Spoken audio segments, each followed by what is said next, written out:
సమ్మక్క సార్లమ్మ జాతర ఏర్పాట్లే కాకుండా చరిత్రలో ఎన్నడూ లేని విధంగా ఇక్కడ ఉన్నటువంటి ఆచారాలను, సాంప్రదాయాలను, విశ్వాసాలను, ఆదివాసీల అస్తిత్వాన్ని, ఆత్మగౌరవాన్ని కాపాడుతూ మరి సమ్మక్క సార్లమ్మ టెంపుల్ నిర్మాణం ఒక యజ్ఞంలా, ఒక యాగంలా సీఎం రేవంత్ రెడ్డి గారు చేస్తున్నందుకు వారికి ప్రత్యేకంగా హృదయపూర్వక ధన్యవాదాలు తెలియజేస్తూ సమ్మక్క సార్లమ్మ ఆశీస్సులు వారికి, అదేవిధంగా వారి కుటుంబానికి, రాష్ట్ర ప్రజలకు మరి ప్రత్యేకంగా ఇక్కడ చొరవ తీసుకొని పనిచేస్తున్నటువంటి శ్రీనన్న గారికి, వారి కుటుంబాలకు కూడా తప్పకుండా ఉండాలని సమ్మక్క సార్లమ్మను మొక్కుకుంటా ఉన్నాం. ఈరోజు వాస్తవానికి 90 days మిషన్ లాగా మేము పెట్టుకోవడం జరిగింది, 90 రోజులలో చేయాలని. ఈరోజు ఎందుకంటే కొంత అక్కడ గ్రనైట్ అనేది మనకు అందుబాటులో లేకున్నా మరి అధికారులు, యంత్రాంగం బయట నుంచి తీసుకొచ్చి ఇక్కడ ఫిట్ చేయడం, ఇదంతా కూడా ఎంతో కష్టంతో కూడుకున్నదైనప్పటికీ కూడా మరి అవే కాకుండా ఉట్టి శిలలే కాకుండా ఆ టెంపుల్ మీద వచ్చేటువంటి రాతి శిలల మీద మా దైవాలు, మా ఆచారాలు, మా సాంప్రదాయాలు, మా గొట్టు గోత్రం ఇవన్నీ కూడా చెక్కడంతో కూడా కొద్దిగా లేట్ అయినప్పటికీ కానీ ఖచ్చితంగా మరి 5వ తారీఖు లోపు అందించాలని కండిషన్ గా ఈరోజు శ్రీనివాసరెడ్డి గారు, పొంగులేటి సీనన్న గారు అధికారులకు సూచించడం జరిగింది. సో తప్పకుండా ఆ తల్లి దీవెనలు ఉన్నాయి కాబట్టే, ఆ సమ్మక్క సార్లమ్మ దైవం యొక్క దీవెనలు ఉన్నాయి కాబట్టే ఇంత పెద్ద కార్యక్రమాన్ని ఇంత ఫాస్ట్ గా చేయగలుగుతున్నాం. మీరు చూస్తా ఉన్నారు, ఒక టెంపులే కాకుండా చుట్టూ రోడ్లు కూడా చాలా విశాలంగా చేస్తా ఉన్నాం. ముందట గతంలో ఇరకటంగా చాలా టైట్గా ఉండేది ముందు, కానీ ఇప్పుడు విశాలంగా కనిపించే విధంగా చేస్తా ఉన్నాం.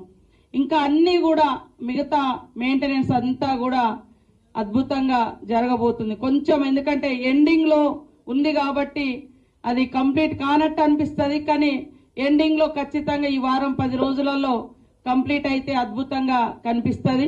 అడుగడుగున మా అస్తిత్వం, ఆచారాలు, సాంప్రదాయాలు, గొట్టు గోత్రాలు రాబోయే కొన్ని తరాలకు ఈ చరిత్ర నిలబడాలనేది మా అందరి ఆతృత. మా ఆలోచనను తగ్గట్టుగా, మా ఆశయాలకు తగ్గట్టుగా, మా విశ్వాసాలకు తగ్గట్టుగా ముఖ్యమంత్రి రేవంత్ రెడ్డి గారు మరి సీనన్న గారికి గైడ్ చేసి ఎక్కడ కూడా మరి ఇక్కడ వీళ్ళ జీవితాలకు విరుద్ధంగా రావద్దు, వాళ్ళ ఆచారాలకు విరుద్ధంగా రావద్దు అని చెప్పడంతో ప్రతిదీ కూడా పూజారుల యొక్క ఆలోచన, వాళ్ళ యొక్క ఆచారం, వాళ్ళు చెప్పిన వాటిని మేము ఫాలో అవుతూ మరి సీనన్న గారు కిందికి కూడా అదే గైడ్ చేస్తా ఉన్నారు. వారికి మరొకసారి ధన్యవాదాలు తెలియజేస్తా ఉన్నాం. అదే కాకుండా ఈ మధ్య కాలంలో ఆ శిలలపై ఉన్న ఒక స్వస్తిక్ గురించి చర్చ జరుగుతుంది. స్వస్తిక్ మేము ఫాలో అయ్యేది రైట్ టు లెఫ్ట్. హిందూ సంస్కృతిలో అది ఇట్లా ఉంది, స్వస్తిక్ ఇట్లా ఉంది, కానీ మాకు రైట్ ప్రకృతి సిద్ధాంతం. మేము ప్రకృతిని ఆరాధిస్తాం. ఒక చెట్టు మొక్క ఇట్లా తిరుగుతుంది, కానీ ఇట్లా తిరగదు. ఒక చెట్టుకు మొక్క ఇట్లా తిరగదు, రివర్స్ తిరగదు, ఇట్లా తిరుగుతాయి కాబట్టి మేము అది ఫాలో అవుతున్నాం. ఒక సుడిగాలి కానీ, వాటర్లో సుడి కానీ ఇట్లా వస్తుంది. మా పూర్వీకులు అదంతా మాకు తాళపత్రాలన్నీ కూడా మన పిల్లలు, రీసెర్చ్ పిల్లలు, ఒక టీం, అరుణ్ వాళ్ళ టీం అంతా స్టడీ చేస్తే అది పూర్వం నుంచి ఏముందో స్వస్తికి దాన్నే ఫాలో అవుతున్నాం. కాబట్టి దయచేసి ఇది హిందూ సంస్కృతికి విరుద్ధము లేకుండా ఇంకోటి అనుకోకుండా మా పూర్వ సిద్ధాంతం ఏదైతుందో దాన్నే మేము అక్కడ ఫాలో అయ్యి రైట్ స్వస్తికి పెట్టినాం. హిందూ దాంట్లో అవి లెఫ్ట్కి వస్తున్నాయి, మాది రైట్కు. మాది ఇప్పుడు సూర్యుడు రైట్ టు లెఫ్టే తిరుగుతాడు. అదేవిధంగా భూమి అయినా తన చుట్టూ తాను తిరిగినప్పుడు, తర్వాత ఒక మొక్క సిద్ధాంతం కూడా మొక్క ఇట్లనే తిరుగుతుంది ఏదన్నా తీగ పెట్టినప్పుడు. సో అది సుడి కూడా, ముఖ్యంగా సుడి గాలి కానీ, వాటర్లో సుడొచ్చిన వీటిని అంటే ప్రకృతి దైవాలుగా, ప్రకృతి ఆధారకులుగా మేము బతుకుతున్నాం. కాబట్టి మా పూర్వీకులు స్వస్తికును అట్లనే ఇచ్చారు కాబట్టి మేము అదే అక్కడ ఎవరు వివాదాలు చేయొద్దని కూడా కోరుతా ఉన్నాం. మీడియా వాళ్ళు కూడా ఇంకా మన పిల్లలు కానీ మా పెద్దలు కానీ గతంలో మా చిన్నతనంలో కూడా ఇట్లా ముగ్గులేసేటప్పుడు ఇప్పుడు మేము గుర్తు చేసుకున్నారే ఇప్పుడు ఇది ఎట్లా వచ్చిందంటే వెనకట మనోళ్ళు ఇట్లా ముగ్గులేసేది కుండల మీద పెళ్లి కుండల మీద ఇవన్నిటి మీద ఇట్లాంటివి వచ్చేది మాకు. సో అది మర్చిపోకుండా దాన్ని ఇప్పుడు ఇక్కడ కూడా సమ్మక్క గోత్రం, సార్లమ్మ గోత్రం, పగడిద్దరాజు గోత్రం, గోవిందరాజు గోత్రం, మేము పూజించే జంతువులు, మా బొట్లు, మేము ఎన్ని గోత్రం అయితే అన్ని గీతలు గీసి ముగ్గులేస్తాం పెళ్లిలకు, పేరంటాలకు. సో అవన్నీ కూడా అక్కడ అద్భుతంగా చెక్కించబడ్డాయి.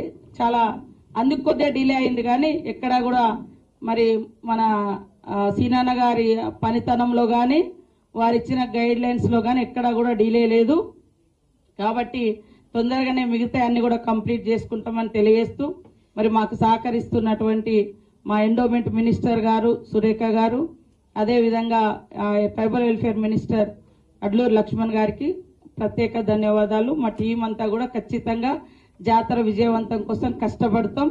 మీరందరూ కూడా మన మీడియా, ఉమ్మడి వరంగల్ జిల్లా, అదేవిధంగా ములుగు జిల్లా మీడియా సోదరులందరూ మన ఆరాధ్య దైవేల్పులు, ప్రతి ఇంటి గడప దైవాలుగా మనకు ఉన్నారు. కాబట్టి మనం తల్లుల యొక్క ఔన్నత్యాన్ని కాపాడదామని తెలియజేస్తూ జనవరి 28 నుంచి 31 వరకు జరిగేటువంటి మరి మేడారం మహాజాతరకు తెలంగాణలోని ప్రతి గడప నుండి వచ్చి తల్లుల దీవెనలు తీసుకోవాలని విజ్ఞప్తి చేస్తూ స్వాగతిస్తూ మరి తర్వాత అత్యధికంగా వచ్చేది ఆంధ్రప్రదేశ్, అదేవిధంగా ఇంకా మిగతా అత్యధికంగా వచ్చేది కూడా మధ్య భారతంలోని ఆదివాసీలు అత్యధికంగా వస్తారు.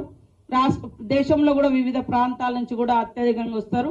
వారందరికీ కూడా డేట్స్ తెలియజేసే విధంగా మా మీడియా సోదరులు కూడా డేట్స్ తో మీ ఛానల్లో జనవరి 28 నుంచి 31 వరకు మహా జాతర మేడారం సమ్మక్క సార్లమ్మ జాతర అని మరి మీరు కూడా ప్రచారం చేయాలని, ఆ తల్లుల బిడ్డలుగా కొడుకులుగా మీరు కూడా ప్రచారం చేయాలని మీడియా సోదరులకు విజ్ఞప్తి చేస్తాము. ఇప్పుడు